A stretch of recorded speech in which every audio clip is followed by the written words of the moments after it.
महसूल मंत्री चंद्रशेखर बावनकुळे, खासदार अशोकराव चव्हाण यांच्या उपस्थित काँग्रेसच्या महत्त्वाच्या पदाधिकाऱ्यांनी भाजपात प्रवेश केलाय। आपल्यासोबत काँग्रेसच्या माजी महापौर जयश्रीताई पावडे आहेत। ताई, काय सांगाल, अखेर आपण आज भाजपात प्रवेश केलाय? सर्वप्रथम पक्षश्रेष्ठी अशोकरावजी चव्हाण साहेब यांच्या आदेशानुसार आम्ही इकडे प्रवेश केला आणि सोबतच विकासात्मक विजन जे दृष्टी आहे त्या दृष्टीवर आम्ही पण विश्वास ठेवून आज BJPमध्ये प्रवेश केला।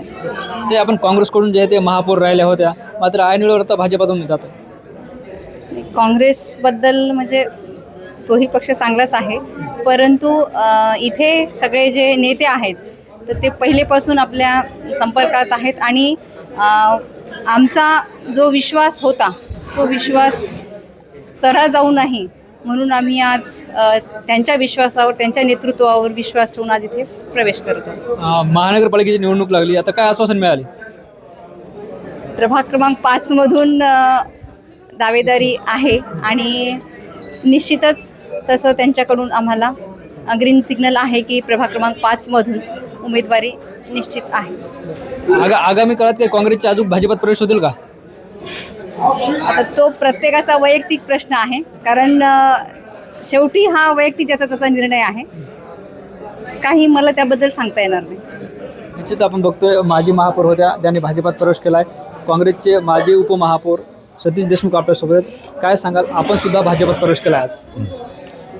विकासाच्या दृष्टिकोनातून आणि जनतेचे कामं होण्यासाठी मी भाजपमध्ये प्रवेश केलेला आहे। भविष्यामध्ये सर्वांना मिळून भागाचा विकास करणे हा आमचं ध्येय राहील। देशमुख साहेब, गेली अनेक वर्ष जे आहे ते नांदेड महानगरपालिका सत्ता काँग्रेसकडे होती, सगळा जे काही विकास झाला असेल तो काँग्रेसनेच केला, पण आता विकासाच्या मुद्द्यावर तुम्ही भाजपात प्रवेश करताय, म्हणजे विसंगती वाटत नाही का? नाही, याच्यामध्ये राज्य सरकार आणि केंद्र सरकार हे भाजपाचं आहे, आमचे नेतेसुद्धा भाजपात गेलेले आहेत, त्यामुळे आम्ही भाजपात प्रवेश केला। बरं, काय नेमकं भाजपाच्या पक्षावर बोलणं झालं जे तुम्ही पक्षप्रवेश करा? नाही, आता आम्हाला काय काम करण्याची संधी मिळेल आणि जनतेच्या विकासात्मक कामासाठी आम्ही सोबत आहोत त्यांच्या। कोणत्या प्रभागातून तुम्ही इच्छुक आहे? प्रभाग क्रमांक 2 तरोडा। आपल्यासोबत मनसेचे जिल्हाध्यक्ष विनोद पावडे आहेत। काय सांगाल, गेल्या काही दिवसापूर्वी जे ते मनसेतून तुम्हाला निलंबित करण्यात आलं होतं आणि आज आपण भाजपात प्रवेश केला?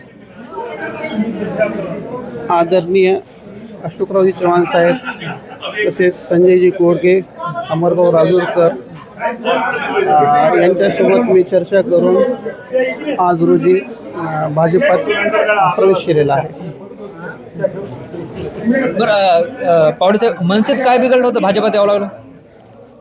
मनसेत बिघडलं काही नव्हतं, मनसेने मला बरंच काही दिलं, मी पक्षाला बरंच काही दिलं आहे।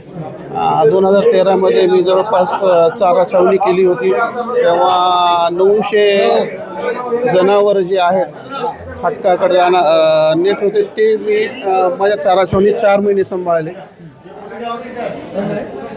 आता काही शहरात मनसेची ताकद राहिली का नाही? ताकद आहे ना, शहरात ताकद आहे माणसाची। निश्चित आपण बघतो आपल्यासोबत काँग्रेसच्या माजी महापौर जयश्री पावडे, काँग्रेसचे माजी उपमहापौर सतीश देशमुख, त्याचबरोबर मनसे जिल्हाध्यक्ष विनोद पावडे होते ज्यांनी आता भाजपात प्रवेश केला आणि सगळी मंडळी जी आहे ते आता भाजपाकडून नगरसेवक पदासाठी इच्छुक आहे। ज्ञानेश्वर लोंढे, TV9 मराठी, नांदेड।